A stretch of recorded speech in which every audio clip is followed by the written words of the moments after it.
call to order our commissioner meeting for Monday, August the 12th at 6 o'clock. I'll ask Ms. Cox to, excuse me, bear with me now. This is my first time as chair. And while I'm thinking about it, Brad has a virus and I've told him do not come to this meeting at all. So, We'll start. Yes, let's stand. Pray. Most gracious Heavenly Father, we thank you for the many blessings you've given us. We ask that you'd lead, guide, and direct us as we go through this meeting. Give us strength and wisdom to make the right decisions for those constituents we have in the county. We would ask that you help to reduce tensions around the world. Lead, guide, and direct us in your most gracious name we pray. Amen. Pledge allegiance to the flag of the United States of America and to the republic for which it stands, one nation, under God, indivisible, with liberty and justice for all.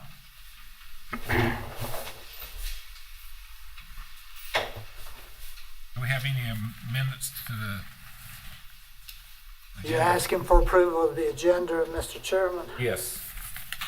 I'm going to make a motion to approve. However, I am going to ask for two amendments to be made to this. First of all, I would like to add closed session to our agenda, and I would like to remove under discussion item F, the quarter-cent sales tax. So that's my two amendments I'd like to make. Once again, removal of F, the quarter-cent sales tax, and add closed session to it. And I make a motion to approve the agenda with those two amendments. All in favor of the changes and the I'll second his motion. Sorry. That's all right. Yeah, yes. Motion to approve. Aye. Y'all keep you straight. Opposed? Opposed, none. Now we'll have public hearing for the Reaper Dunkins project. Do we have any signed? No one signed up. So I open at 5 after 6 and close at 5 after 6. Any public comments? No, sir. I'm lucky tonight. So I will go to Rick to open commissioner comments. All right, good evening, everyone. We're happy to have you here participating in our meeting, for those in the room and also those that might be watching on the internet. I have a brief statement I'd like to make about the hospital real quick. There's a lot of public interest on the hospital transition, which has generated some rumors and speculation. I would encourage everyone to disregard the rumors and the speculation. Negotiations are continuing between the parties to the agreement, and by definition, they must remain confidential. They are also complex in nature, and they take a significant amount of time to complete. When they are completed, they will be made public as required by the general statutes. Until then, they must remain confidential. So please disregard any rumors or comments you have that you might hear about the process as we go forward. Thank you very much. That's all I have, Mr. Chairman. Thank you for being here, for everybody that's here. We appreciate everybody that's here. I'm looking forward to hearing about the food bank update. That's exciting. I know Keith has kept us in the loop about that, but we're really proud of the work that's going on there, and excited to hear about that. And welcome our judges that are with us, Judge Southern and Judge Puckett, and the King Library as always, and the King Mayor, and whoever else I'm missing out there. But thank you all for being here, and look forward to a good meeting. Thank you. Thank you. Thank you for being here. It's a nice looking group out there, I'll tell you that much. You got all of it. Let me put my glasses back on now. I knew I should have put them on when I started with. Still a nice looking group out there. And I do appreciate you coming out tonight and participating in our local governmental process. That means a lot. And to everybody that's watching on YouTube or live streaming, I just want to say thank you also for participating. If you weren't able to come tonight, but you're watching us live, thanks a lot. Tell you, we had a dry early summer, and when that hurricane remnants came through, I'm sure a lot of y'all got more than we did. Got about 7 inches at my house, and it was badly needed. And I'm so glad we were able to get that. And just once again, thank you for being here. And that's all I have, Mr. Chairman. I'll turn it back over to you. I'll echo thanking everybody for coming out and being here. I want to thank all of our fire departments. We attended, everybody here, commissioner-wise, attended the convention of the North Carolina Commissioners Association in Greensboro Thursday, Friday, Saturday. Well, me and Brad had a wonderful drive Thursday morning, and we didn't have a problem at all until we crossed the Stokes Forsyth County line, and we detoured 4 times before we got to downtown Winston. Coming back, it was no better, and we come all the way to Danbury. There were trees down, but they weren't laying there or detoured. The fire department done a first-class job of keeping the roads open. And I don't even want to ask how our other problem up the road. Have any of y'all heard? I hope that don't delay the fixing of that hole in the road. But another thing, me and my wife attended. I think they do it once a month. Bluegrass music at Sandy Ridge, because she had a childhood friend whose group was opening there, and another friend, they were shocked to see us there, number one, and they go, man, does all of Stokes County look like our drive up? They were just tickled at the views. We got something to be proud of. So, and we want to keep it that way. So that's all I got to say.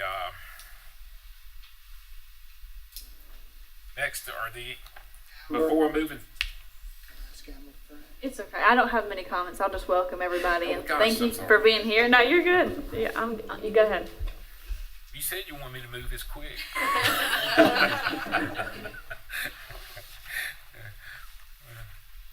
Are you done with your? Yeah, I'm good. Go ahead. You're not gonna hold your finger up. Come on, show everybody. Oh, Congratulations to Amber and her engagement. Yes. Yes. Before moving any further, does any member have a conflict of interest with any of the items on the agenda for tonight, or one that may be perceive a conflict of interest? No.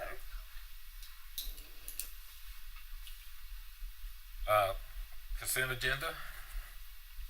Make a motion, we approve consent. Second. Approval?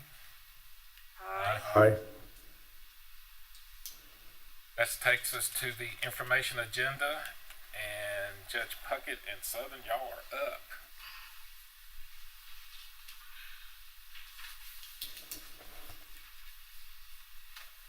And your addition has been approved. Thank y'all for having us tonight. Yes, we appreciate it.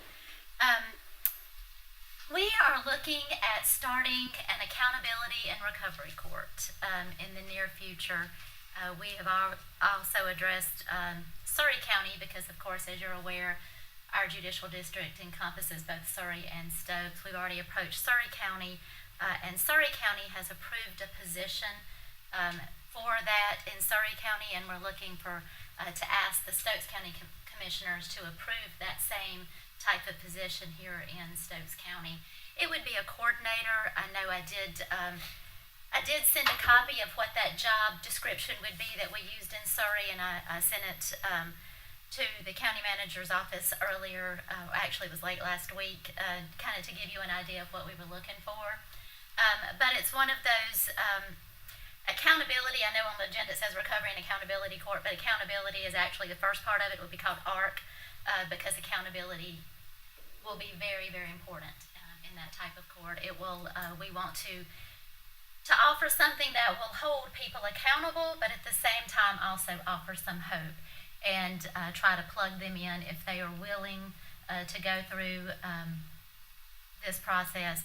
Then they would be held accountable, but at the same time plug them into jobs, education, and true recovery issues such as treatment, and make sure that that is provided for them, and that someone is holding them accountable each and every step of the way. They would come and report directly into these courts, directly to Judge Southern in District Court and myself.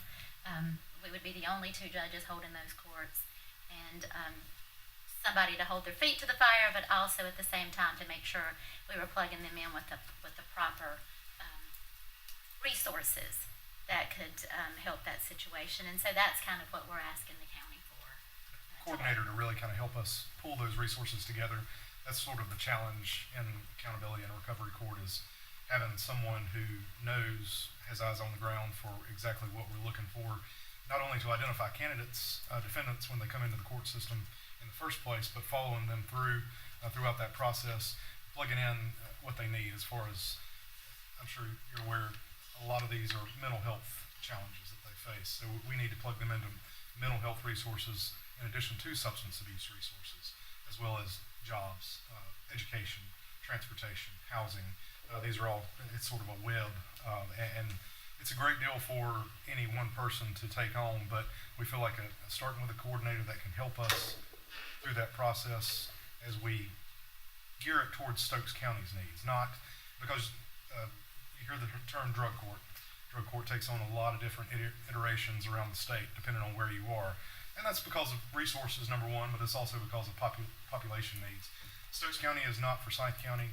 This is not going to be what Forsyth County does. This is something that we need to focus on, what we can provide for Stokes County's citizens and Surrey County citizens.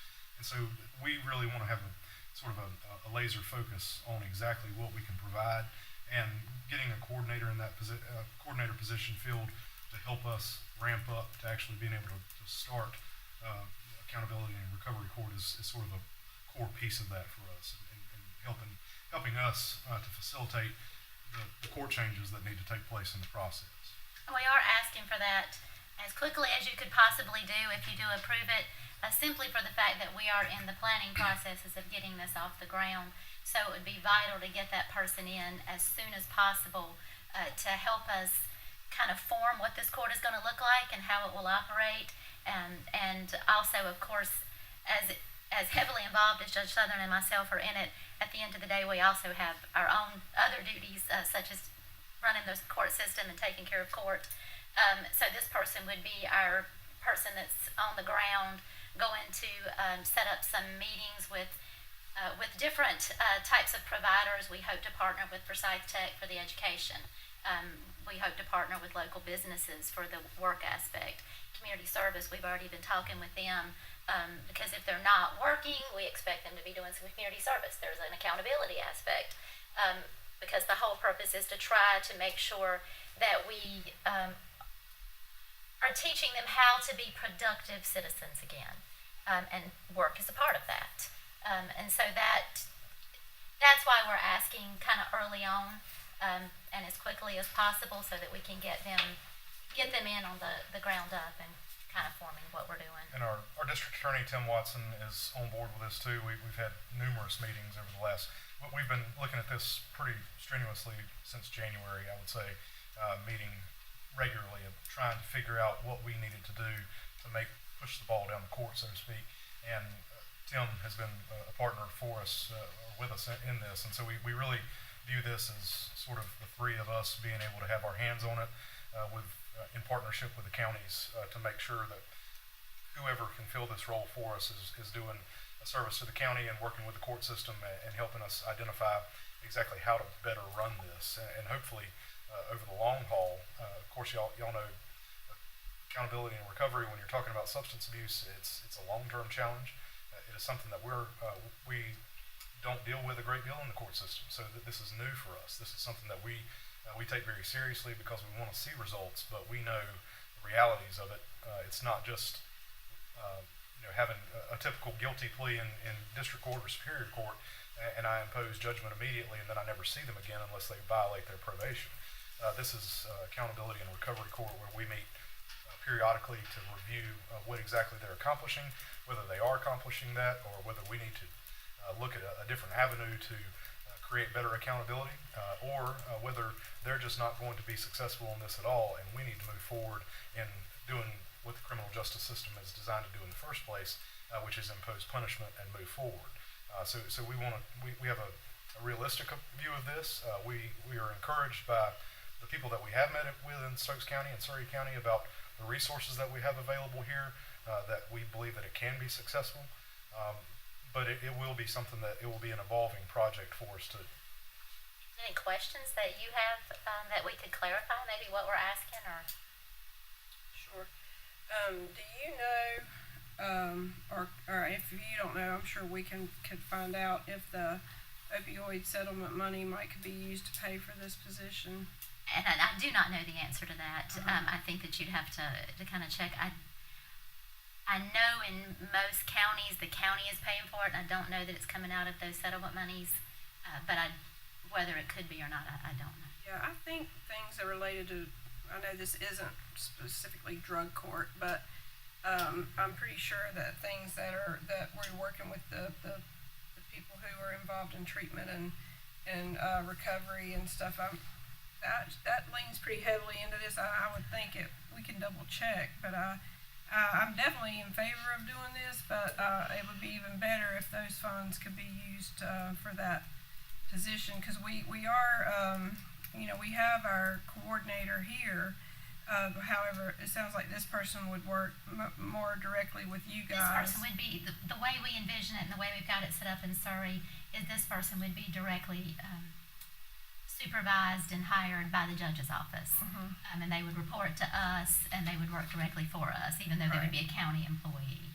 Well, and I think that's very needed, and as I know both you guys came to a lot of our substance use and treatment committee meetings, especially in the early stages when we were getting all the stakeholders together and talking about these issues and how best to help the people that are justice involved and all this, and the great many of them are that are in treatment recovery and that have this problem with substance use. But so we've talked about, I know me and Judge Southern have had many conversations about how drug courts worked other places, and we talked more specifically about a mental health style court, because most of these issues do go back to mental health problems, and we know that's a big issue. And we had a speaker that my brother-in-law's in hospice right now, so they called the family in Friday, and we had to go there, and I missed the session about mental health in courts, and we had a speaker out. Was he out of Florida? A judge out of Florida. Yeah, that talked to all the county commissioners about this. So I know this issue is on the forefront of a lot of counties, and they're trying to figure out ways to do it. And having the person right there with you guys, finding these resources for these justice involved people in recovery and things, it's going to be is huge to be able to do this and provide this, and I think it's very successful other places, and I love the fact that we're looking to move forward with this, so I'm excited about it.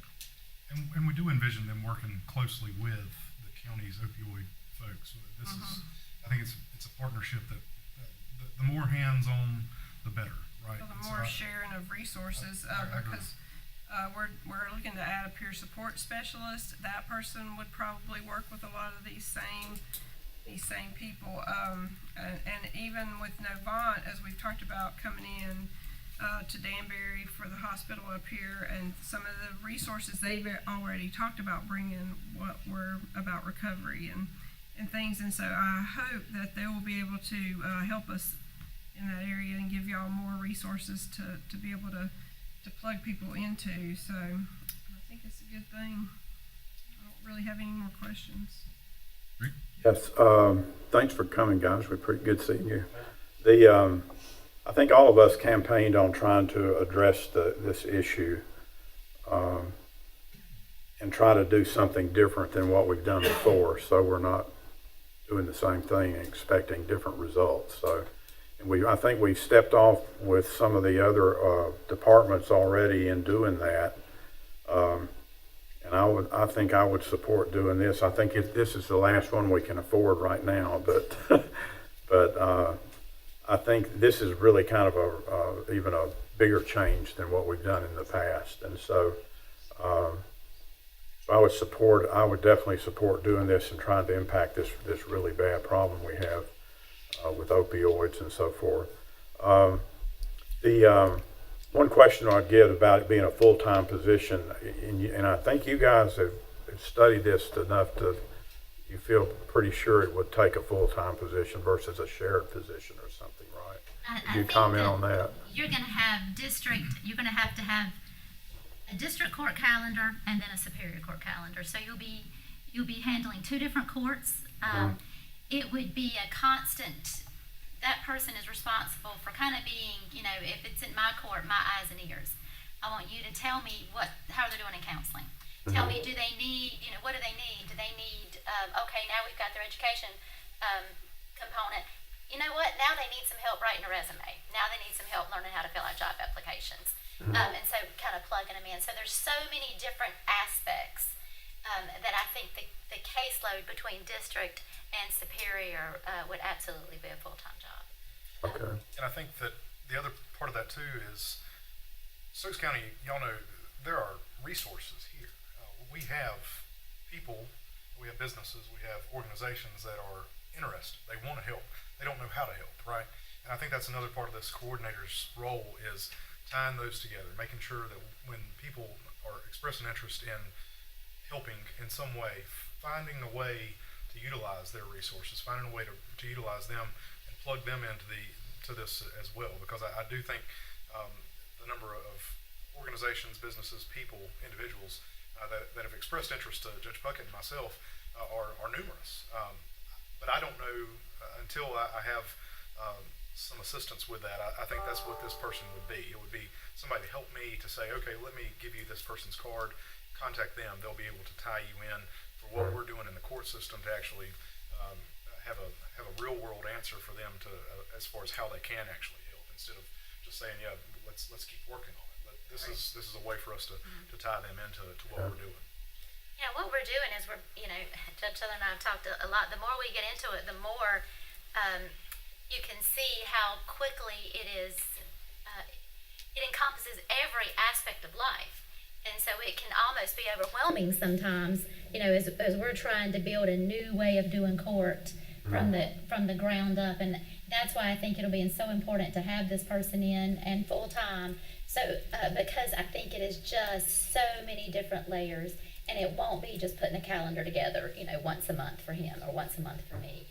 There's so much more to it that I think that, if it's successful, we may be back in a few years saying they need an assistant. And I hope so.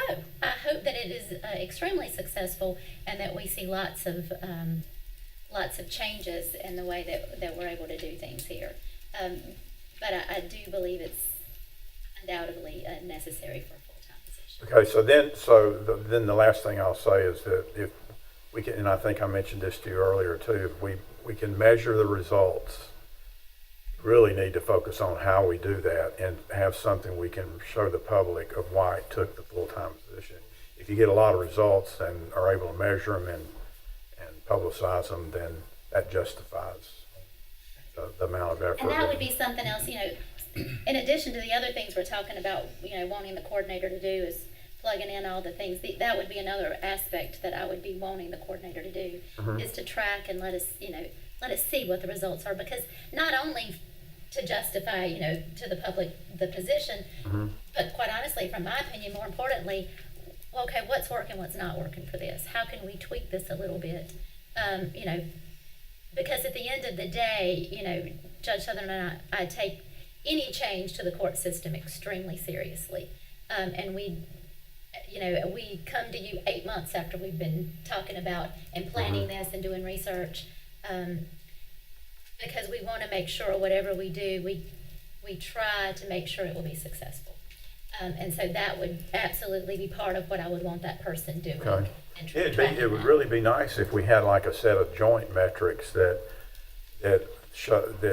demonstrates what you guys have accomplished with this, plus what the other departments are doing, and measure their results and kind of roll it into one big picture for if we can do I was gonna that. say, if you did, if we were able to use the opioid settlement money to pay for the position, it definitely has to be measured and reported. Yeah, I would certainly prefer to use the opioid settlement money if we Yeah. can. Or maybe even the MOE if it fits. Would MOE, Amber, fit? I was just think doing it could. I was doing a little bit of research. Looks like Alamance County has been researching that issue as well. About one of their judges had come to the commissioners meeting and was suggesting using the opioid settlement funds. And there's also some other states that have used those opioid settlement funds to revive programs that were already in existence. What was the supplementation? So that's been allowed as well. So I feel like there's probably some way to structure Okay. that. And I we're hoping support that that. maybe this will also help show us what we're missing. And it may be that helps the county decide where to use those opioid funds in the future, because it might reveal a gaping hole that we've got, in this particular area when we're trying to. So I'm hoping that it would have benefits on many, many different layers. Yeah. And we've got the MOE funds, and that would be a recurring of dollars every year forever, I guess. Mental health. If we could use some of that might fit too. So Yeah. between the two, that's all I have. Thank you guys for Thank coming. you. And we're aware of challenges too. I don't want us to sound like we're have a Pollyanna view of this. There are many challenges. And we are well aware, not only from a court scheduling standpoint, because it is different from what we've done in the past, but from a resources standpoint, we're aware of transportation issues. Stokes County and Surrey County are not dissimilar in the fact that we have real transportation issues. We have real housing issues in Stokes County and Surrey County. We still have challenges when it comes to treatment and making sure we're getting people to the treatment that they need, not just something that's a good name on a card for them to go get therapy from. We want it to be actual lasting results, whether it's mental health or substance abuse. So there are challenges involved, and we're hoping that this coordinator can help us identify those challenges and figure out next steps that we need to take and advocate for what we need to accomplish the long-term goal. I'm sure it's frustrating for y'all to keep seeing the same people over and over, and what is evident is you can't arrest your way out of it, and going to prison and going to jail is not a deterrent for people that are using these substances and have these mental health challenges as well, because they just, it's just I've witnessed it firsthand with my family, nephew that's got these problems, and it's just not a deterrent like you would think it would. Like for some crimes, I think it definitely is a deterrent. You don't want to go to jail, you don't want to go to court, but for them it's just not, and you're just not getting to the root of it by just arresting them and sending them back to jail, and then they're out and then they're back in front of you. It's a delicate balance to strike. And that's part of what we're looking at the Right. accountability and recovery, because if there is a way to create productive citizens, then we want to That's the goal. we want to do that. At the same time, we will not turn a blind eye to violations of the law, period. Exactly. And so it's that delicate balance of I wish it was justice. I wish it were black and white, but it's not. Right. And so it's that delicate balance of accountability. That's why we've started. The first name of it is accountability and recovery. Right. And so it's that balance that we will obviously be striving for every time we hold court, and trying to find that. If it would get people clean, I would say send them to jail, send them to prison, send them, and then but it's just because their brain gets rewired by those drugs and they can't make those right decisions and they need more help, then obviously they're getting in jail or prison. And they have to have somebody to help them, because so many of them, their families have gave up on them. And I hate to say that, but after years and years of trying this, that, and the other, and they don't have anywhere to turn. And so somebody like this that really is trying to invest in them and help them find a job, fill out an application. Wilkes Recovery, I've sat in on several of their things at conventions and things that we've been to in conferences, and that's what they have partnered with these employers to hire some of these people and get them jobs, and it's really, they're making a real difference up there. Wilkes is one of the places we've looked at Yeah. very, very specifically, because we like what they're doing there. We like what we've seen, and there is still that accountability piece. Because, you know, and I'll give you a perfect example. It was not terribly long ago. Somebody asked me, we were just talking about this, and they said, well, my son-in-law broke into my house, stole drugs out of my medicine cabinet, and was using them. And what about me? And I think that is an absolutely fair point. That's why, to underscore what Judge Puckett said, there's still accountability in this, right? Because stealing is wrong, it's against the law, and there needs to be consequences for that. But are we doing enough on the other end? What do we need to be doing, not only to impose punishment where it's appropriate, but also to counterbalance that with something to make sure that this isn't just a recidivist that appears on these number sheets down the road and said, this person is a habitual criminal, because they keep breaking into other people's houses to steal stuff to pay for their drug addiction that they've got. So it's trying to find that balance. It's trying to strike the balance that serves justice and also helps us down the road so that we don't see these people again. And to be clear, what we're targeting with this particular court will be users. If the using has gone to something more than that, like breaking and entering, or if they have sold drugs, that is not what we're targeting here. Exactly. We're trying to get them before we get to that point, before we get to the case where their drug use has caused them to act out in more criminal behavior. That's a whole different story when we get to that point. So what we're really targeting at this point is the users. Any other questions? Ronnie? Sure. Well, that's one thing about going last. Y'all covered about every single thing I had. What do you think I'm gonna do? However, I thought I would just, from what everyone has said, do a summarization back to y'all, so you'll know exactly what y'all came across to us as and what we're coming back to you with.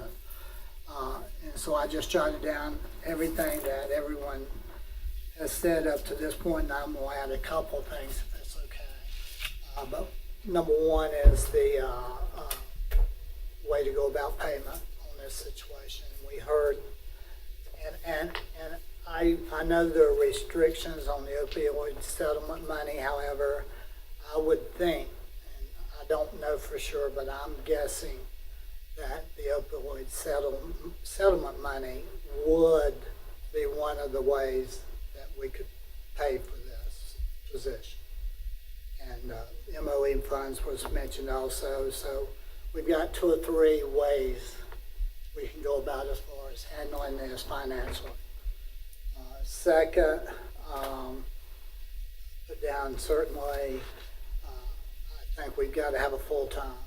I mean, that's my own opinion. I don't think you can get the job done the way it needs to be done if you just have part-time. I think you need a full-time position. And I'm bringing back a lot of these things from my position. One of my 6 different positions in the school system over the 36 years was a guidance counselor. In fact, I think Mr. Southern was a student at Southeastern when I was the guidance counselor. Sure. Yes. Making me feel old, Bill. Me feel So, and when you've been a counselor, you see a lot of what's been discussed here tonight. I mean, and so I saw a lot of that when I was working at Southeastern as a guidance counselor. Accountability, of course, y'all discussed, and that's a must. And I'm glad you put that word first in your thing. Hope it goes great, but if there are some situations where you can see improvement by evaluating what is going on, I think it'll help tremendously. And the accountability system that you use can certainly, I think, work between Stokes and Surrey because we're very similar. And one thing that was brought up by Bill at the end, and it's very important, is transportation. I'm going to tell you, transportation, I've been on so many committees these 8 years.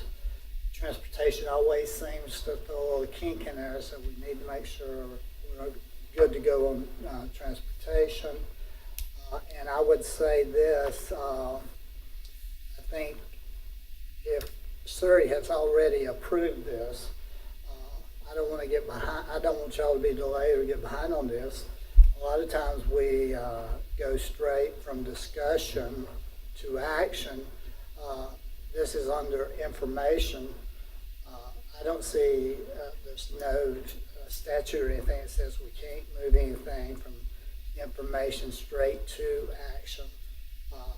If we wanted to move it from information to discussion, that's certainly a possibility. To me, this tonight is as good a discussion as we could have.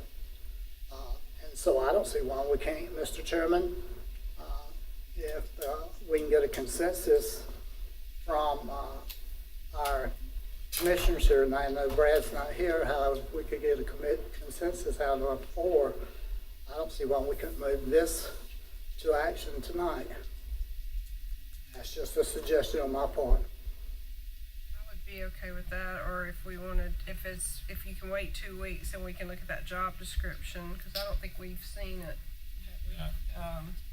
And the money amount, and that would give us time to see if the opioid money could be used. Maybe we could approve it in 2 weeks, unless that'll slow you down. Either one's, I'm fine 2 either weeks. way. Be okay at the next meeting, put it on action at that time. Absolutely. I think we ought to do that. Because I would like to hear Brad's input, but I think I'd be shocked if he was against it. And I got a few weird questions. What kind of background will this person need, or you be looking for? Is We put that in the job description. You got it already? It has. It's in the job description. Email it to us. Okay. All right, the next question is probably, y'all think I've lost my mind. Where's this person going? I have an office space Okay. downstairs, and I will let that person have that. I mean, that's becoming a problem. Yeah, I know, and I do have an office that they can work out of the Superior Court Judge's office downstairs in the basement of the courthouse. We thought about that. We are very excited about the expansion, though, too. We'll say that. Yes. So where I hear it, Mr. Chairman, then is we'll put it on discussion, Yes, and then we can move it to action. right, next meeting. You got that, Amber? Sounds good. One last question. Oh, yes, absolutely. Will they work directly for you? Yes. Okay. We intend on, between Judge Puckett and myself and Tim Watson, being directly That's oversight. who, the intention is that the three of us will, let me back up. They will report directly to myself and Judge Southern, not Mr. Watson, because in some ways Mr. Watson may be on the opposite side and they will have an attorney. But Mr. Watson is 100% on board with what we're doing. We've been meeting with him throughout the entire process. We are still in the process. We've been making plans to go to different counties. Not that I'm going to do it exactly like they're doing it, but get some ideas. Hey, that's a great idea, or that's a horrible idea, and I would never do that. Is it going to be statewide, you think? I will tell you that they have commissioned a study that, in fact, we got an email today from the Administrative Office of the Courts Director, where the legislature has commissioned a study to study the issue statewide. And they're sending out questionnaires and asking people like Judge Southern and myself, as the Chief District Court Judge and the Senior Resident Superior Court Judge, what we think, what needs do we see. That study is supposed to be back to the legislature with proposed cost and benefits in 2026. So they're doing the study now, and they're to report back to the legislature. It was 2026. We'll see statewide what happens at that point, but that is something that they are currently studying. The reason I asked the question, we have implemented a county-wide appraisal system for all the county employees. So if it's one of our employees, they'll have to figure out how you're going to do the appraisal for them, who's going to do it, and all that business. So. And we're hopeful too. I don't mind telling you, we are hopeful that we can go ahead and do what fits Stokes County, right? That's the goal. And certainly whatever the study shows, hopefully will provide some other insights for other things that we can do. But I do feel like, Judge Puckett and I have had many conversations about this, the more we can do now to go ahead and see successes and results and incorporate that moving forward, I think we're encouraged by, and I certainly will appreciate with whatever the legislature comes back with in 2026 or thereafter as well. Anything else? Thank y'all. Thank you. Thank you for your time. Thank you, I'm excited about this. Okay, Ben, it's showtime.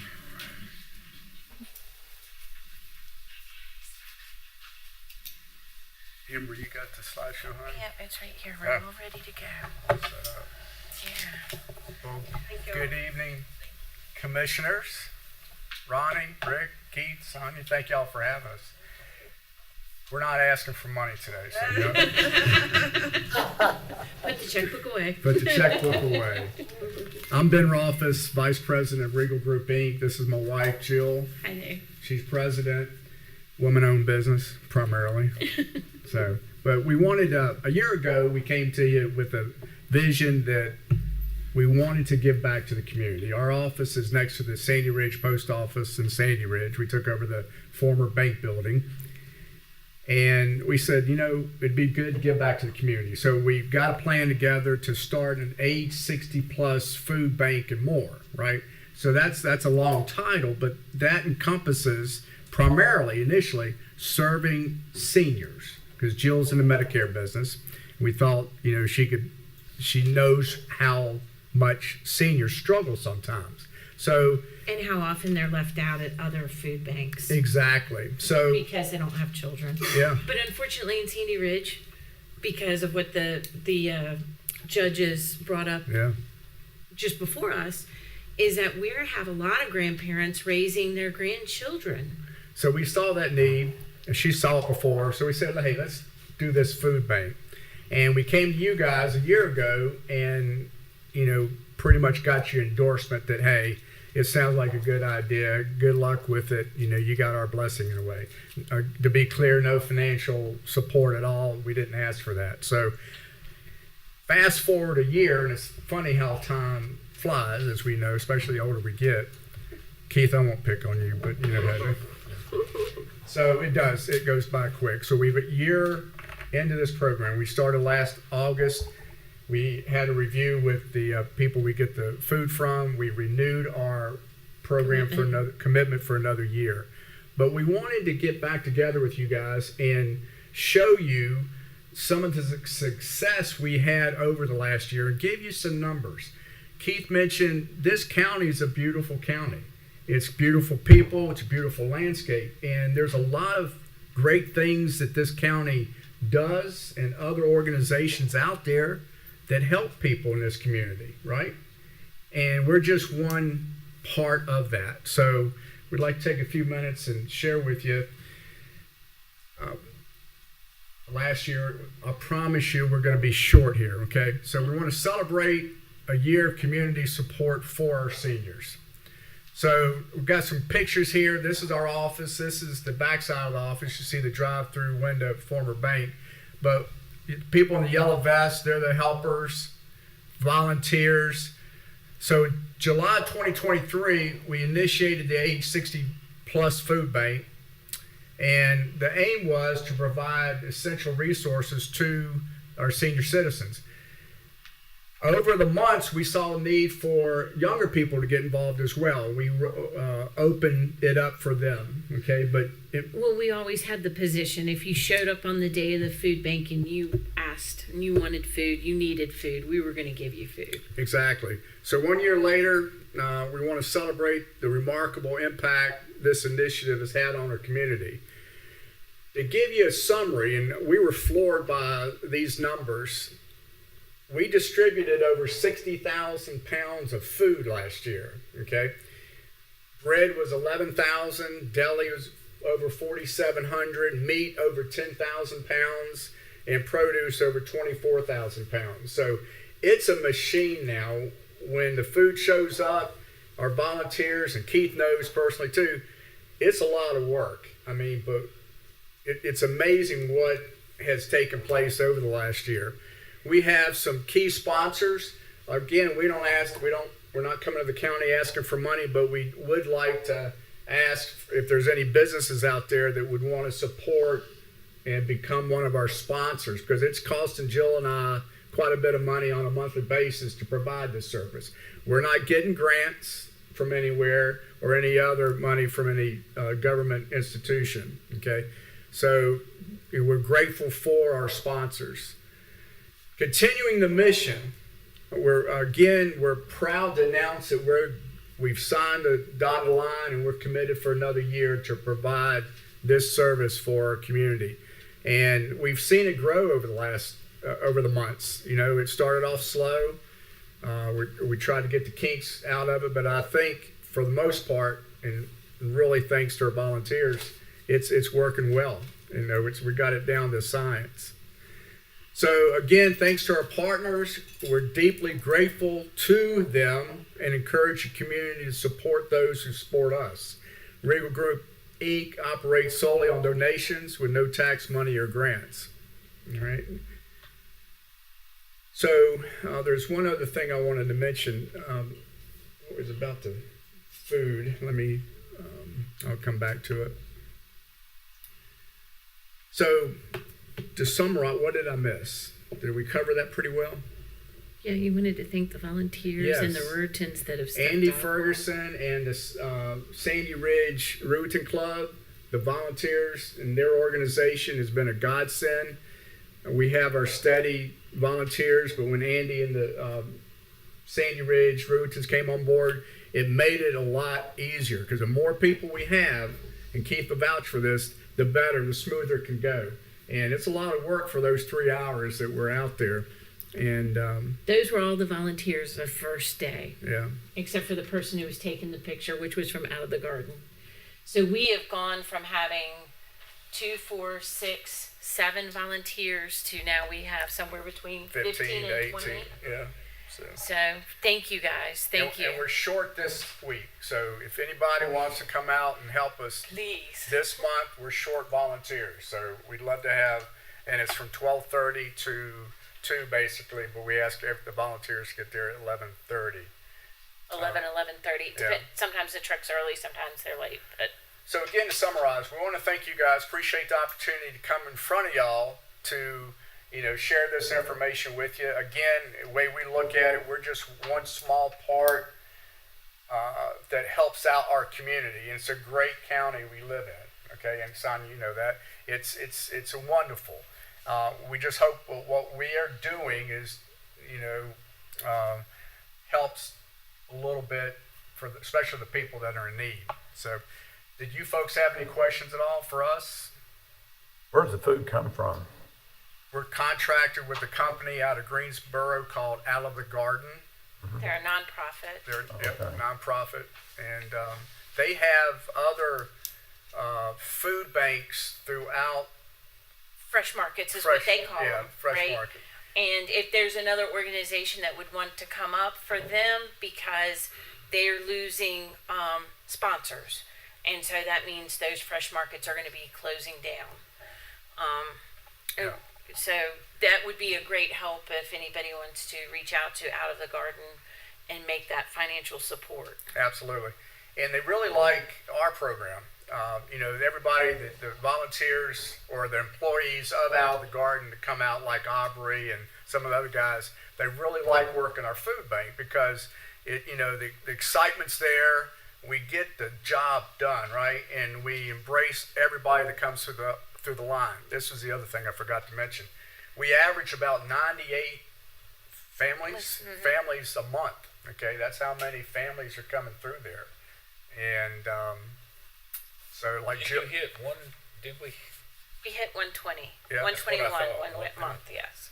So anyway, any other questions at all? I don't have any questions, but I really do appreciate what you're doing for your community and these people and for Stokes County. And I think it was always a need, but just in the last 3-4 years here in this economic downturn, Right. it's huge. And people are struggling. Yeah. People are struggling. Our church supports King Outreach Ministries quite a bit.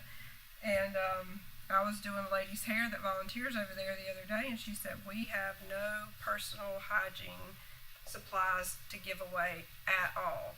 So I was like, well, I'll go to Dollar Tree and I'll get, and I immediately called, our church secretary, and I said, put in the bulletin Sunday that we need personal hygiene supplies. They're in desperate need. And, they stepped up, and I had like a whole 2 or 3 tubs to take, up to King Outreach. And it's just amazing, what they do give away and what y'all give away. It's just, and luckily we have other, Walnut Cove has one and things. So it's just, people are struggling. And I appreciate you mentioning that because the age 60 plus food bank and more encompasses personal care items, Cleaning, and and adult incontinence products, as well as we've been trying to do the pet food, but as everybody knows, as belts get tighter, pet food, but we're hoping to bring somebody on, or maybe somebody will hear this meeting and get in touch with maybe a manufacturer, pet food manufacturer who'd be willing to donate.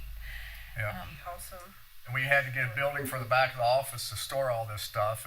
And just to be clear, I mean, Jill and I, Regal Group Inc. is an insurance agency we run. I focus on retirement planning, Jill's Medicare, but that's that's how we make a living. That's how we get to, pay our bills and go forth. But it's pretty daggone exciting seeing what this food bank is all about. And again, thank you guys for y'all's time, and hopefully that wasn't too long a presentation. Y'all do take donations, like monetary donations and like say personal care Absolutely. items. Oh, yes, we take, yes. Yeah. I was just going to ask, Mr. Chairman, if you don't mind, of course, another one of my places, I was principal at Sandy Ridge for a while, and, I know those people very well up there. We've got East Stokes and King Outreach, Sandy Ridge. There's 4 or 5 different areas here in the county. But like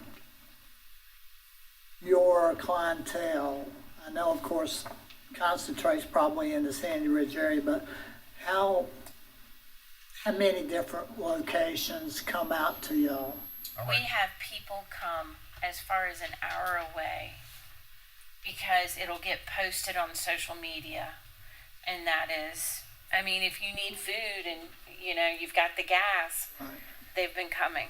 And occasionally we get people right across the state line from Virginia, folks from Rockingham County, and all over all parts of Sandy Ridge. When it first started, it was mainly the Sandy Ridge, right? But word spread and so forth, and we got people from King, people from Francisco County, yeah, and Summerfield, Oak Ridge, Madison, yeah. So not a lot of that, but it's Patrick spreading. County, Henry County. Because like Sonia mentioned, the food's getting more expensive, personal hygiene's everything's more expensive, and this is just a way of helping out. So. And Dollar Tree isn't $1 anymore. Thank you guys. Thank you. Thanks. Appreciate Thanks it. for all y'all do. Yeah, thank you. Just stick right there. Just turn it on. Thank you. Also, they got it down to an art. these numbers of food you see, but they start lining up at 11, and when the it's a refrigerated truck, it rolls in, and when they drop the flag, we're loading cars nonstop, and then it's the quickest 2 hours. Sometimes it don't last that long when it's all gone. I mean, it's just constant. Right. If you want a good workout, Come on show now. up Thursday. Okay. Thanks for coming. Thank you. Yes, thank you. All right, that concludes our information agenda, and we move to discussion agenda. And I didn't ask you to come up. I'm trying to creature a habit. Yeah, I'm here this evening to present the board with the 2025 schedule of values, including the 2025 present use value schedule. Tomorrow, the schedule of values will be available for public inspection in our office. There will be a public hearing scheduled for the next commissioners meeting on August 26th. And then I'll be requesting the board to adopt the 2025 schedule of values, including the present use value schedule of values at the September 9th meeting. So basically tonight, just by statute, ordered to bring that to the board, and then the process will play out over the next 30 days.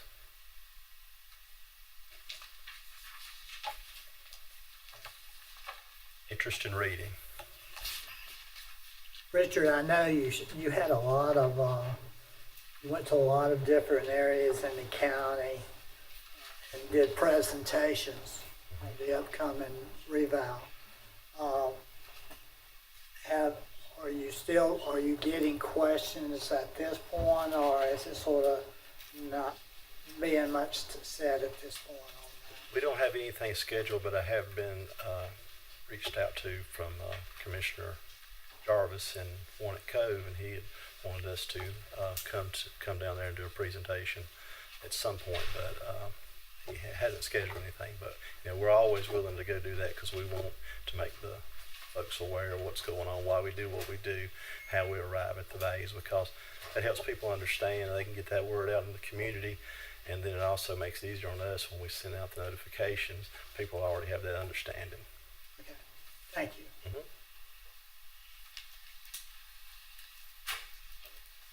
I don't have any questions. Plenty of reading to do. Thank you. Well, good job. It's like something I've seen before. Exactly. It's very similar. Just the biggest changes you'll see is on pages chapter 8, page 17. That's our base rates for improvements. So that's kind of the benchmark of where we start at for our values. But I think I've seen one of these too, Richard. yeah, 2 or 3 of them. Any more questions? Thank you. Thank you. Thank you.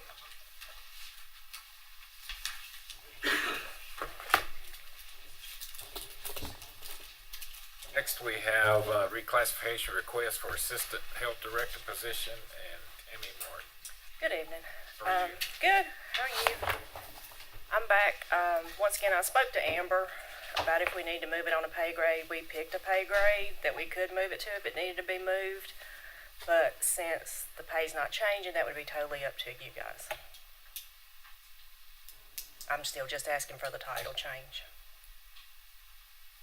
You're creating a new position, so you gotta have a new pay grade. It's with additional scope. I agree. It needs to be placed on a different pay grade.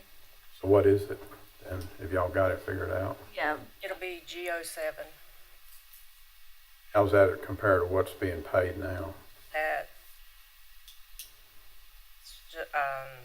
Should be on a GO5. she's on GO5 right now. It would be just right above starting. So it's an increase like No. I thought it was.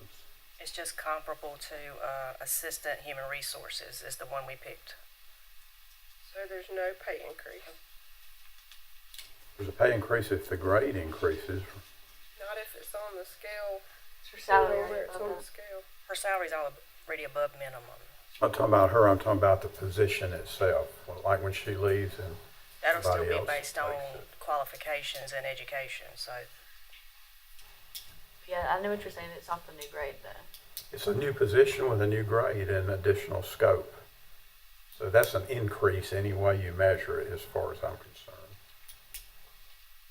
It's not the same as it was.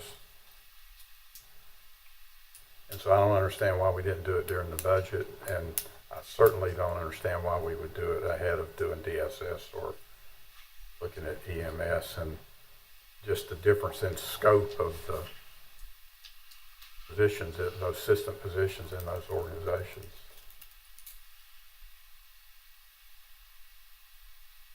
I don't support it. I support it. I think it's, you're just changing, she's already doing the duties. It's so she can stand in, act in, sign things If I have to be out. when you're out. It's not gonna change the budget at all because the pay's the same.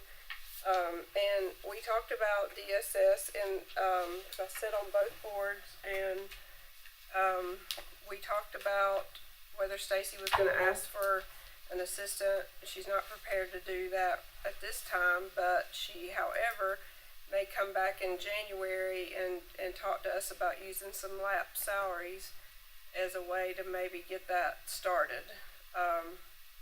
She ain't saying she doesn't want that position, but she's not prepared to ask us for it right now. She should. I mean, if we're going to be doing this kind of stuff, EMS should be asking us as well. We're not following our budget process. We're increasing it. We're a new job description, new position. It's a new position, basically, with increased scope. I see what you're saying, but we're not hiring a new person. We're not creating a position and hiring somebody new off the street. We're just taking an existing person that's already in our budget, reclassifying her title so that she can do some different duties and some duties she's already doing, and not paying her any more money. So, but I agree, we need to look at DSS, we need to look at EMS. We've got to fix some stuff at EMS right now. How many openings do they have? Still 10? Around there, yeah. It hasn't changed much. So, I mean, that's gonna change the budget drastically if we, decide we're gonna do something about that problem. So, I don't know. I don't think it's I don't be able to do it now. I don't like to make budget decisions based on a specific individual who happens to work there and happens to be making a certain salary. You know, she could take another job tomorrow somewhere, and then we've got a new position, a new pay structure, and all that which should have been during the budget process. And I don't buy this thing that she has to have this in order to sign stuff, you know. Figure out a different way to do that. Just my Is this a opinion. recommendation of the county manager, the interim county manager? Do you recommend doing this, Amber? I mean, obviously Tammy's here and you put it on the agenda. Well, I They mean, did, so I mean, if it's that, I mean, if you recommend it, you must think it's a good idea or support it, and that's fine. well, I mean, like I said previously, it has been in the budget, and it was in the budget last year, and I did cut it out along with a lot of other things I cut out. And this year, I know Tammy did bring it up when we talked about the salary. It wasn't in the budget, but we met with each of the department heads to talk about the salary discussions. I know you did bring it up. So I mean, I know that she's doing those duties, but I mean, it definitely needs a pay grade change. I mean, I agree with Commissioner Morris if we're going to do it, because I mean, you are reclassifying the position. Whether you're not creating a new one, but you are reclassifying it to a higher level position. I mean, I understand what Tammy's saying as far as needing somebody to be there and sign documents and stuff when she's not there. And I know Haley's already taken on a big chunk of that to back her up. Yeah, the reason you turned it down in the budget because it costs more money. I mean, that's the only reason you would turn it down, right? I mean, that was your thought process, I would think, at the time. Yeah, at the time, yeah. So, and it's So then here we come 30 days after the budget approved and do this position, which to me is a third priority behind the other two, just based on the scope of work and the number of people supervised and a whole array of things. So that's just my opinion. I mean, I'm one vote.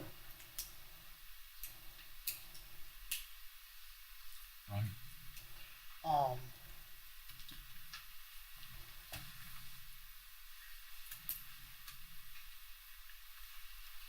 well,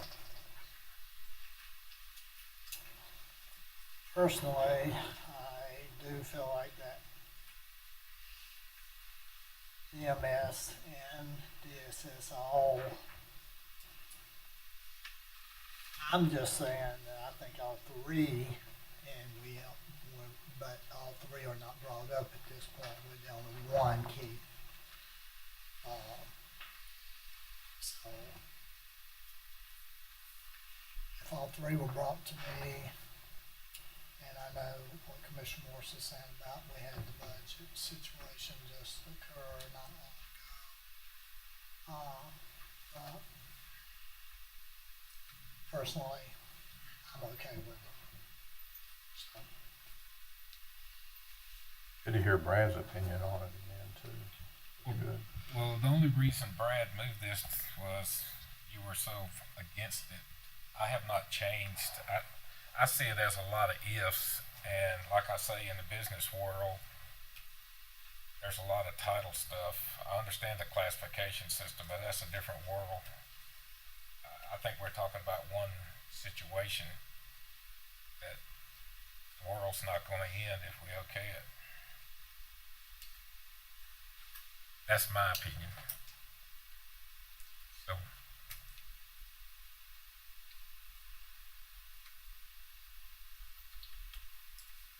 I'm fine with moving it to action or waiting until Brad's here if you feel more comfortable waiting for Brad to.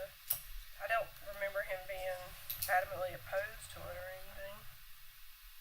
well, I don't think it's going to change anything because it's 3-1 now. Right. Well, I make a motion we move it to action tonight then. I second that. Thank you. Thank you.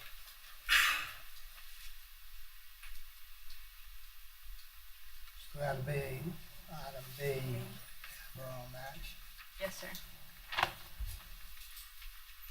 Stuart? Resolution of tentative award for contract 1A water mains. Yes, sir. So I'll be quick. Pretty much just the board needed to vote on that resolution to go with this contract 1A, which is a 4-part to the Meadows project. You need us to move it to action for the If you don't mind, please. motion we move it to action. I'll second it again. All in favor? Aye. When are you rebidding the others? Mid to late September. Oh, you moved it on now. Yeah, we're moving on with it. We're trying to get those in so we can get them bid. For the, did y'all ask to get an update on the other packages he bid at the same time as this one? No, I didn't. Give them the board a quick update on what happened on Okay. that day. We had 4 parts to the puzzle. We had 3 bids for the contract 1A, which was the water mains. Had 3 for those. The other sections or other parts of that puzzle, we only received 2 on the tank, and the other 2 parts we didn't receive any bids. So LKC is going back. They're going to restructure. We're going to look at a couple of different options on some of it, and then rebid it and see if we can get the 3 bids.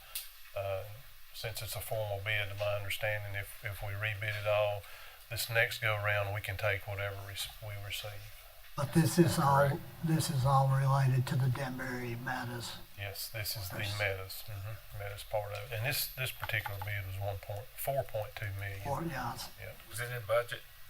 Yes. Yeah. We feel like it. Overall, we think we're going to be a little over, but we've got this extra money that will state appropriated and ARPA funds that we can put toward it. We feel like the overall project's going to be somewhere around $8 million. or 8.5, and we had 5 million budgeted, but we've got extra money that we pulled in. So Thanks for giving us an update. Next is the Molotov Park right of entrance agreement. 40. I'll step into the mic before you get to it. All right, so we've had to put this on the agenda for DOT to be able to have access to Moortalk Park for the bridge replacement project. We're still working with North Carolina State Parks to officially abandon the baseball field and reset that whole LW or Land Water Trust Fund grant documentation. So if all that had been in place before this, we wouldn't need this agreement, but this is needed. The project, they need to have this agreement signed before September, or the project itself, they're going to start bidding that out in February of 2025. There'll be some tree cutting that'll be happening before March 15th. And then Duke Energy will be relocating their utility poles in the park between April and May before it gets busy and the downtime of the season there. And the actual building of the new lane, the one lane before they actually close the current bridge, will start mid to late summer Until of 2025. Yeah. So the map as I was looking at it, Tori, and all the different temporary, permanent.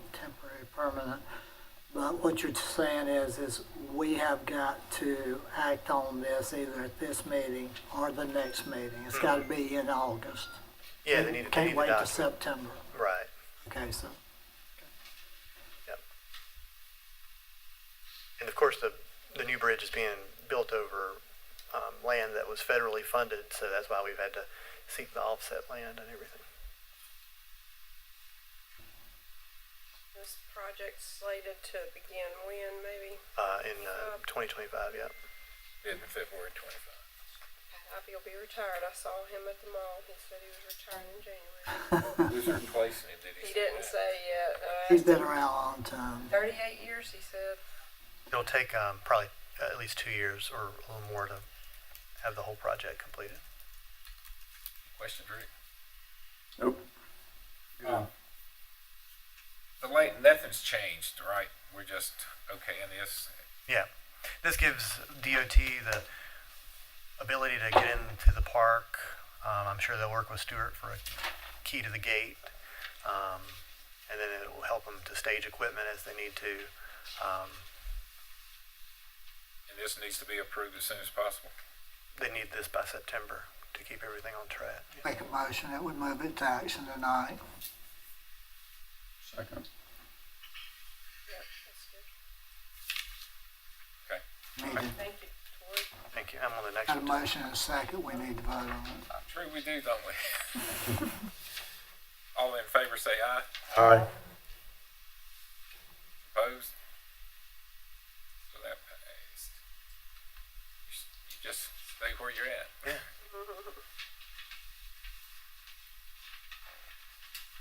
Duggan's Welding and Reaper Custom Fabrication Incentive Agreement for Economic Development. Yep, that's our next topic. So you've been presented with the incentive agreement in the agenda. Of course, Reaper and Duggan's are going to invest not less than $2 million in the county to relocate their businesses to property that they've already purchased.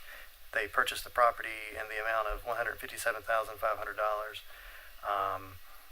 Reaper will be building a 5,000 square foot building and will employ 6 to 8 personnel. They will, in the near future, after building the initial building, they have plans for expanding the building, the first building. Duggan's Welding, they're currently located in Pofftown. They're going to be building a 4,800 square foot building, and half of that building will be some office space, with the other half being the shop. There'll be room to expand that building also. They have a total of 60 team members currently. 3 of them are full-time office staff, 2 are in and out of the office, and 55 of those employees work out on steel erection jobs throughout the state. In the next couple of years, they could employ upwards of 80 people. There's also room for them to build a second building in the future and possibly 2 buildings. At Duggan's Welding, the lowest gross salary is $38,455. Lowest hourly employee is $18 an hour, and the average employee salary is $65,000.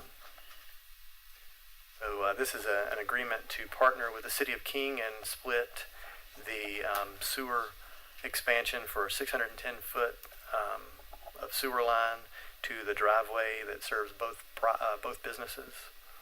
The City of King will be paying half of the total, which will be after the contingency $31,500, and the county will be responsible for $31,500. And we have that funding in our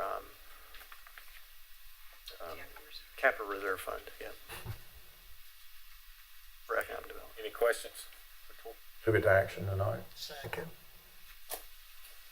It was already approved by All City in of King. favor? Aye. Aye. Thank you.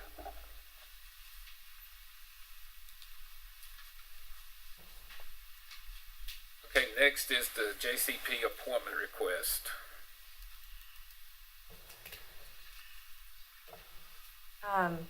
The Juvenile Crime Prevention Council has requested that Corey Hutchins, Lincoln Bennett, and Seth Tyndall be appointed to fill the vacant positions that they currently have on the council right now.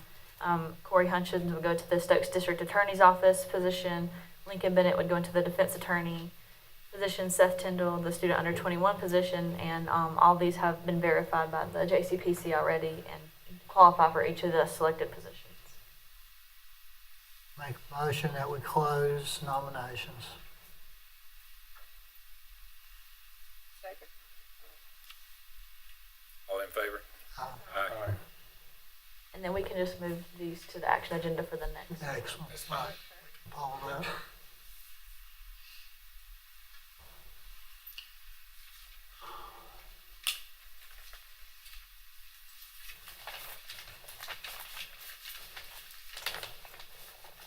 Now we're action on action, is that right? Yes, we're on action Okay, agenda we're on now. action. Yeah, you know the-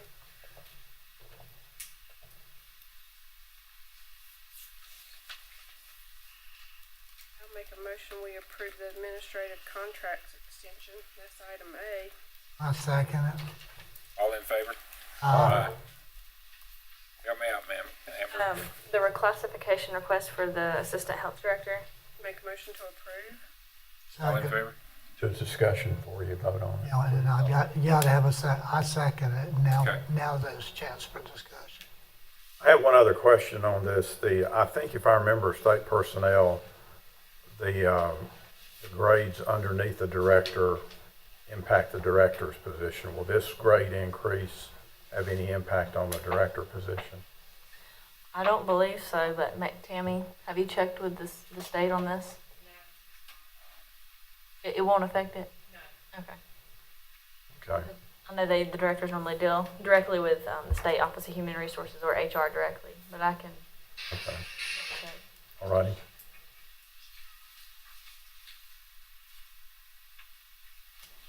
Motion to approve? We've got You made it, and You made it, I didn't hear you, I'm I sorry. seconded it. All in favor? Aye. Opposed? Need, And the resolution of tentative award for the contract 1A for the water mains, for the interconnection project. I'll make a motion to approve. second? All in favor? Aye. Then the Moortalk Park right of entry agreement. To approve again. Second. All in favor? Aye. And then item E, the Duggan's Welding and Reaper custom fabrication incentive agreement. Motion to approve. Second. All in favor? Aye. That's it. We'll go into closed session. If you want me to read the rationales. Yes, please.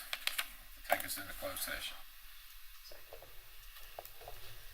To consult with an attorney employed or retained by the public body in order to preserve the attorney-client privilege between the attorney and the public body, which privilege is hereby acknowledged pursuant to General Statute 143-318.11A3. Make a motion that we enter a closed session. Second. All in favor? Aye. Can we take about a 5-minute break, Mr. Chair?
open.